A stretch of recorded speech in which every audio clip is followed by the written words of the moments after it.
Ukraine और रूस के बीच चल रहे युद्ध के चलते हालात लगातार बिगड़ रहे हैं। वहीं भारतीय छात्रों के परिजन सरकार से अपील कर रहे हैं कि किसी न किसी तरह बच्चों को इंडिया वापस लाया जाए। यूक्रेन से पानीपत शहर की दो छात्राएं लीशा वर्मा और पायल बीती देर रात अपने घर वापस लौटी। वहां पर एमबीबीएस कर रहे विद्यार्थी हंगरी के रास्ते भारत सरकार द्वारा ऑपरेशन गंगा के तहत चलाए गए स्पेशल प्लेन से दिल्ली पहुंचे और दिल्ली एयरपोर्ट से परिजन उनको पानीपत लेकर आए। इन विद्यार्थियों के सकुशल वापस लौटने से हालांकि परिजनों ने राहत की सांस ली है, लेकिन इन बच्चों को अभी भी यूक्रेन में फंसे अपने भारतीय दोस्तों की याद सता रही है कि वह किस हाल में होंगे। वहीं तहसील कैंप की छात्रा लीशा वर्मा ने बताया कि यूक्रेन में हालात बहुत खराब है। वहां की सरकार भारतीय छात्रों की मदद नहीं कर रही। यूक्रेन के लोगों का मानना है कि भारत सरकार रूस की फेवर में है और इसी वजह से वहां के लोग और आर्मी भारतीय छात्र छात्राओं की मदद नहीं कर रहे हैं। लीशा ने बताया कि वह अन्य विद्यार्थियों के साथ यूक्रेन के जकरपतिया शहर में फंसी हुई थी और वहां से भारतीय एम्बेसी की बसों द्वारा हंगरी बॉर्डर तक सभी बच्चों को लाया गया।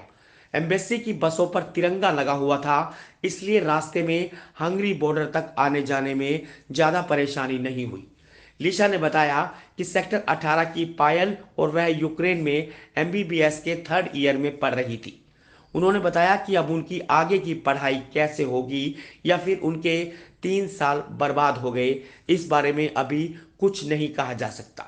कि अब कुछ कह नहीं सकते कि क्या सिचुएशन होगी, क्योंकि हम लोगों ने भी अभी न्यूज़ वगैरह देखी है कि सिचुएशन और भी ज़्यादा क्रिटिकल होती जा रही है।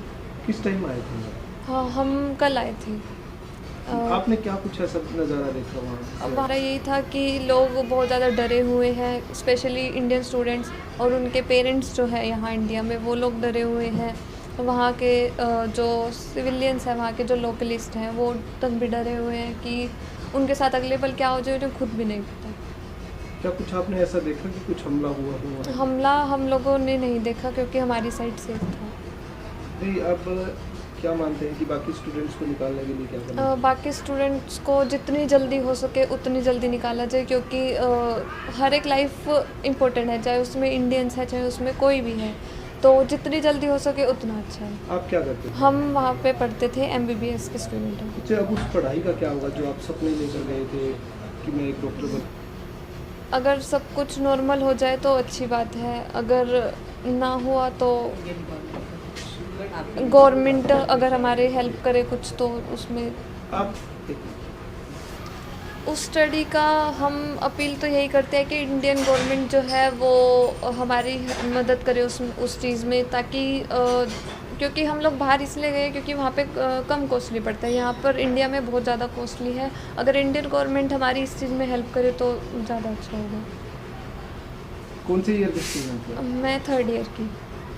आप कितने साल रहते थे? अभी 3 साल हो रहते हैं। आप क्या मानते हैं कि आपकी स्टडी दोबारा शुरू होगी? अगर नॉर्मल हुआ तभी हो पाएगा, अदरवाइज कुछ नहीं कह सकती। यानी कि आप अपने 3 साल बर्बाद मानेंगे? एक तरह से मानेंगे। बताओ, आप पूरी बात बताओ। क्योंकि उन्हें भी अपना मतलब जैसे जो भी उनका नुकसान हुआ है उसे पूरा भरपाई करने के लिए भी उन्हें बहुत टाइम चाहिए, क्योंकि एक वॉर कंट्री में कितना नुकसान होता है वो उन्हें भी पता है। बाकी सभी जानते हैं कि उन्हें कितना टाइम वापस अपनी इकोनॉमी वगैरह बनाने के लिए, अपने सब बिल्डिंग्स वगैरह सब काम करने के लिए बहुत टाइम चाहिए, तो उस वजह से नहीं। मानते हैं आपके 3 साल खराब हुए? जी। बोल दीजिए ये बात, ये बात। हमने जो 3 साल लगाए हैं वहाँ पर युद्ध की वजह से, हम उसे बिल्कुल ख़राब समझते हैं। क्या नाम है आपका? लीशा वर्मा। दूसरी ओर छात्रा लीशा के पिता नरेंद्र कुमार एडवोकेट ने बताया कि उनकी बेटी तो सकुशल वापस आ गई तो उन्हें कुछ शांति मिली है, लेकिन अभी भी हजारों भारतीय बच्चे वहां फंसे हुए हैं।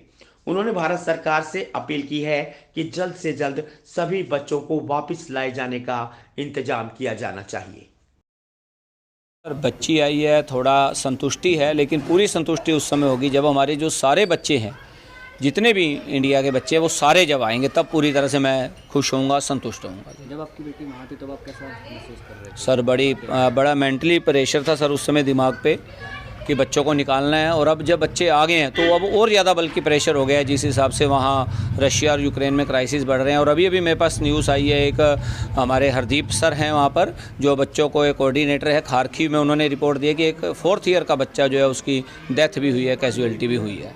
अच्छा, जब बच्ची आपकी पढ़ाई करने जा रही थी तो उसका बारे में क्या करेंगे? सर मैं तो ये कहूँगा कि शायद अगर 3 साल ये ख़राब भी हों तो अब सर सोचना पड़ेगा इस विषय में। बाकी अगर मोदी सरकार, बड़ा विश्वास है मुझे उन पर, मोदी सरकार पर, मुझे लगता है कि शायद वो इन 20,000 बच्चों के बारे में कुछ सोचेंगे, अच्छा डिसीजन लेंगे ताकि बच्चे ये पढ़ाई कर सकें। जी, आपकी बेटी को यहाँ लाने में प्रशासन ने कितना सहयोग दिया? सर बड़ा सहयोग किया प्रशासन ने। MP साहब हमारे जो संजय भाटिया जी हैं, DC साहब हैं, इवन जो कैप्टन साहब हैं SP चोपड़ा जी, उन्होंने बड़ा ज़्यादा योगदान दिया जी। उनके सहयोग से बच्चे आए हैं। और इंडियन गवर्नमेंट ने विशेष रूप से जो ऑपरेशन गंगा चला रहे हैं, मैं मोदी जी की बड़ी तारीफ़ करूंगा जी, उन्होंने बहुत ही अच्छा काम किया है। अब जो बच्चे वहाँ फंसे हुए हैं उनके बारे में क्या कहना चाहिए? सर मैं ये कहूँगा कि इंडियन गवर्नमेंट जितना काम कर रही है अपनी तरफ से, उन्होंने बहुत अच्छा काम किया और कर रहे हैं।